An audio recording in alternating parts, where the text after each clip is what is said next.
My name's James Parfitt. My role within Dark & Taylor is a fire and security project engineer. We work on electrical, mechanical, energy solutions, so we are a one-stop shop for installations. In the past, credentials had been lost. That creates a security risk because anyone can grab a credential and then gain access to properties.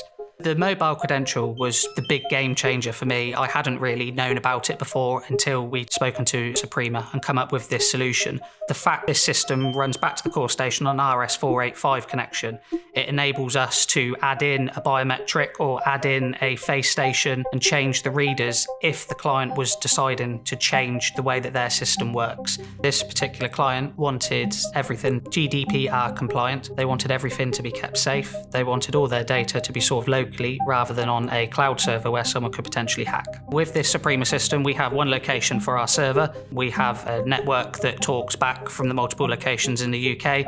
The readers talk via the RS485 connection to the core stations, and then the core stations work back over the internet to connect back to the server, so that if there are any visitors coming to site or any clients coming in for meetings, this can be relayed back to the security team, and the security team can then email out their mobile credential, so as soon as they turn up on site, they know that they have access to the property. The installation process couldn't have been easier. Everything is so easy to integrate with other systems, with the video entry that we have in the properties as well. It all interlinks, and throughout the properties in the UK, they all talk back to the server location. The core station allows for a seamless installation. We have these, and we have 4 doors connected, but you can have more connected over the RS485 connection.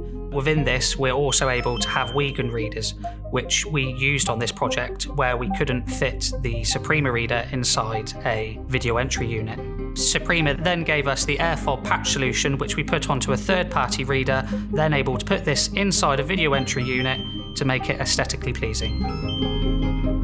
With the XPass D2 Rev2, this enabled us to use the air fob portal and the long tap on the app to enable doors to be unlocked from around 10 centimetres away from the reader. The feedback has been absolutely brilliant. They love the fact that they can go to any property that's owned by the client and be able to get in with the same credential. We haven't had any issues. If the internet drops out in places, we know that the core stations are still going to hold all of the credentials and people will still be able to gain access to the properties. This access control system is so future-proofed. Any client has a new building, we know that we can integrate this system in and bring it back to one location to enable the client to have one credential to be used throughout the world.